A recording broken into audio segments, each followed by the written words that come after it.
قاری قرآن.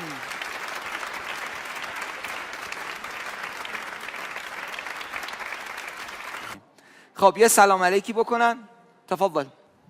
يا سلام.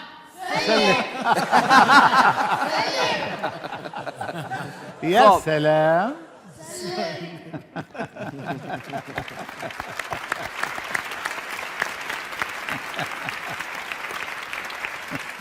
اگه موافق باشین قاریاشون اول بخونن یه خورده برامون. محمد مشفق.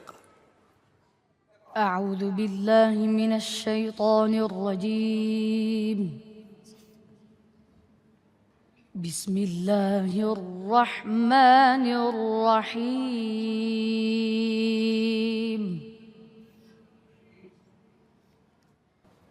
ربنا إننا سمعنا